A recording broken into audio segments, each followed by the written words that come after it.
Hello everyone. ये micro economics की series का फोर्थ पार्ट है। इसमें हम ऑर्डिनल अप्रोच ऑफ यूटिलिटी को स्टडी करेंगे। ओके, तो इसके पहले हमने माइक्रो इकोनॉमिक्स के कुछ बेसिक टॉपिक्स कवर किए हैं। For example law of demand, theory of demand, law of diminishing marginal utility etcetera.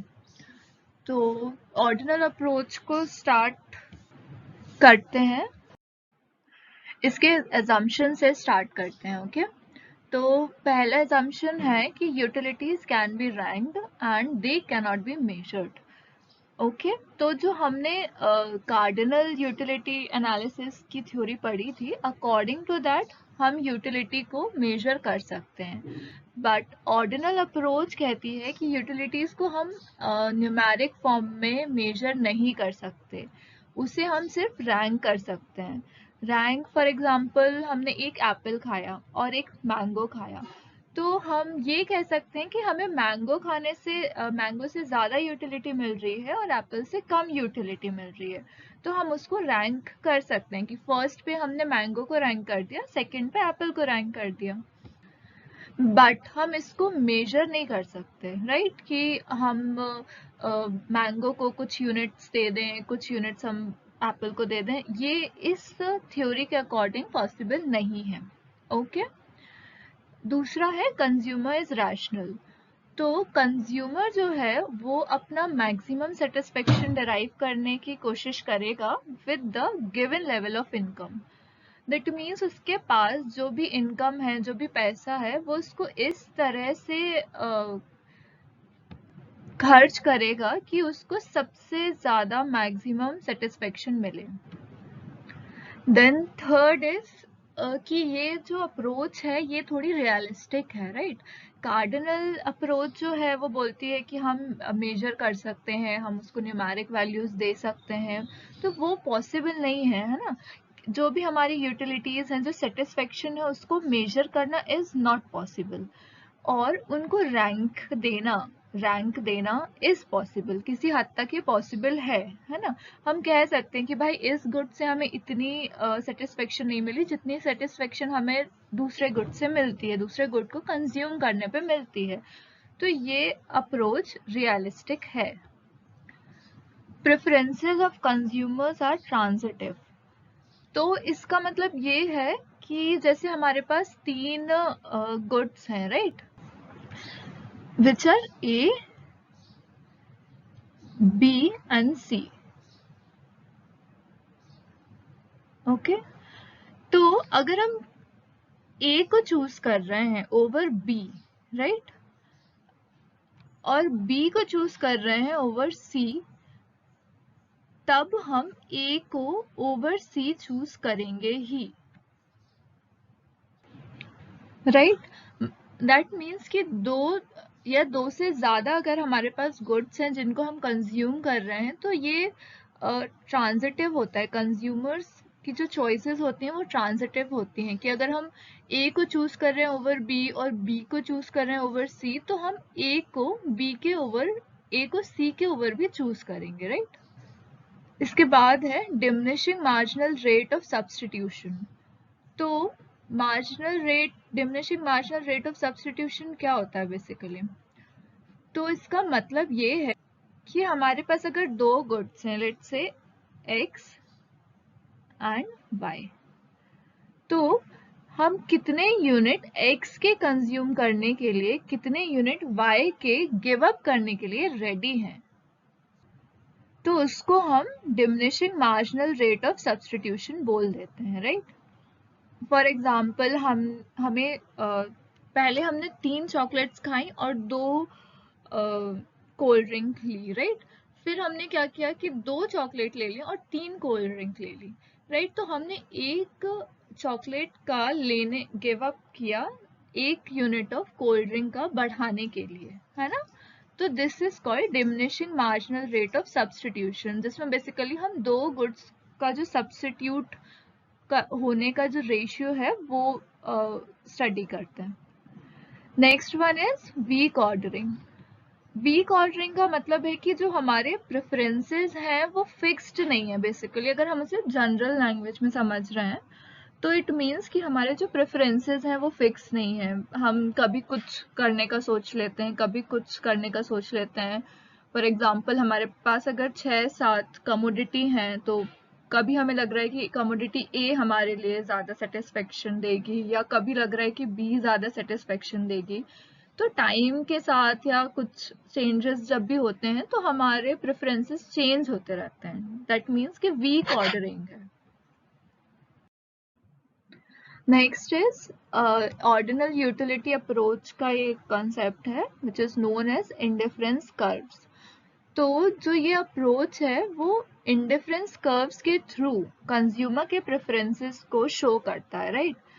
तो जो बेसिकली इंडिफरेंस कर्व होता क्या है, तो वो ऐसे कॉम्बिनेशन है दो गुड्स के जिनसे कंज्यूमर को सेम यूटिलिटी मिल रही है ना, सेम लेवल ऑफ सेटिस्फेक्शन एक कंज्यूमर डिराइव कर रहा है दो गुड्स के कॉम्बिनेशन से। इस इमेज में अगर हम देखें तो A point, B point, C and D, इन चारों पॉइंट पे जो है कंज्यूमर को सेम सेटिस्फेक्शन मिल रही है ना।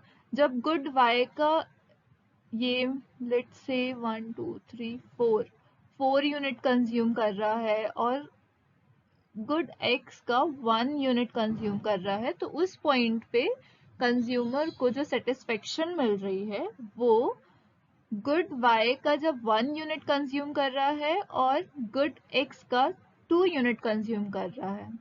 तो इस पॉइंट पे और इस पॉइंट पे कंज्यूमर को सेम सेटिस्फेक्शन डिराइव हो रही है, and similarly goes with D and B. ये डायग्राम थोड़ा सा और आगे शिफ्ट होना चाहिए था, बट आई होप आप समझ गए होंगे। इस स्लाइड में मैं आपको इंडिफरेंस कर्व का कॉन्सेप्ट एक बार अच्छे से बता देती हूँ। तो यहाँ पे हमारे पास यूनिट्स ऑफ चॉकलेट है और यहाँ पे unit of slice of cake है। तो these are 2, 4, 6 and 8 and these are 8, 6, 4 and 2। तो जैसे ये एक डायग्राम है, तो इसमें हम देख रहे हैं कि अगर हमने 2 यूनिट ऑफ केक लिए हैं और 8 unit of slice of cake लिए हैं, तो ये हमारा डायग्राम ऐसे बन रहा है, राइट? सिमिलरली जब हम 4 यूनिट ऑफ चॉकलेट और 6 यूनिट, इसको हम ए बोल देते हैं ना, लेट्स से ये पॉइंट इज ए। और जब हमने 4 यूनिट ऑफ चॉकलेट और 6 यूनिट ऑफ केक लिया है तो हमारा डायग्राम ये बन रहा है। लेट्स से कि ये पॉइंट बी है।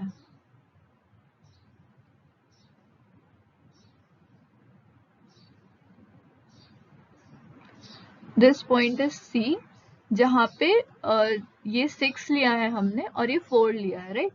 तो देखो पहले तो ये जो डिमिनिश हो रहे हैं, मतलब हो रहे हैं जो यूनिट्स, तो ये बेसिकली इस थ्योरी का एक असम्पशन है कि diminishing marginal rate of substitutions होता है, राइट? कि जो भी सब्स्टिट्यूट हैं, जो दो गुड्स या कमोडिटी हैं, उनको हम सब्स्टिट्यूट करते जाते हैं और एक का नंबर इंक्रीज करने के लिए दूसरे का जो यूनिट या अमाउंट है वो हमें डिक्रीज करना पड़ता है, राइट? तो ये जो हमारा कर्व बनेगा वो ये कॉन्वेक्स शेप में होगा, और इस कर्व पे जो ये पॉइंट्स हैं ए, बी, सी एंड डी, ये कॉम्बिनेशन है ऐसा दो गुड्स का जहाँ पे एक कंज्यूमर को सेम यूटिलिटी मिल रही है, राइट? अगर वो 2 यूनिट ऑफ चॉकलेट और 8 unit of slice of cake ले रहा है, या 4 यूनिट ऑफ चॉकलेट या 6 unit of slice of cake ले रहा है, तो इन सारे पॉइंट्स पे कंज्यूमर को सेम सेटिस्फेक्शन मिल रहा है। ओके, तो बेसिकली ये इंडिफरेंस कर्व का कॉन्सेप्ट है। नेक्स्ट हम इंडिफरेंस कर्व की प्रॉपर्टीज स्टडी करेंगे, जिसमें से फर्स्ट वन इज कि इंडिफरेंस कर्व है जो डाउनवर्ड स्लोपिंग है ना, हमने प्रीवियस स्लाइड में पढ़ लिया है ना। फॉर एग्जांपल ये डायग्राम देख लो आप, ये जो है ये डाउनवर्ड स्लोपिंग है, right? Second is two indifference curve never intersect, वही, तो जो दो इंडिफरेंस कर्व्स होंगे वो कभी इंटरसेक्ट नहीं करते, ठीक है।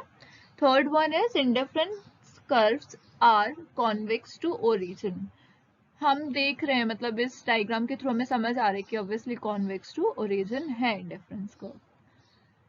Second thing is shapes of indifference curves in different cases. तो पहला केस है परफेक्ट सब्स्टिट्यूट। परफेक्ट सब्स्टिट्यूट के केस में इंडिफरेंस कर्व ऐसा बनता है। और कॉम्प्लीमेंट्री गुड्स अगर है तो इंडिफरेंस कर्व ये 90 डिग्री एंगल का बनता है, right.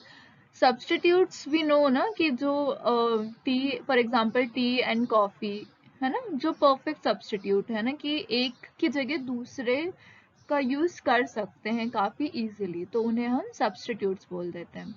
Second one are complementary goods, which means कि अगर दो ऐसे गुड्स जो एक दूसरे को कॉम्प्लीमेंट करते हैं, मतलब अगर एक अवेलेबल नहीं है तो दूसरा फंक्शन ही नहीं कर सकता, दूसरे का बेसिकली कंजम्पशन पॉसिबल ही नहीं है, तो उन्हें हम कॉम्प्लीमेंट्री गुड्स बोलते हैं।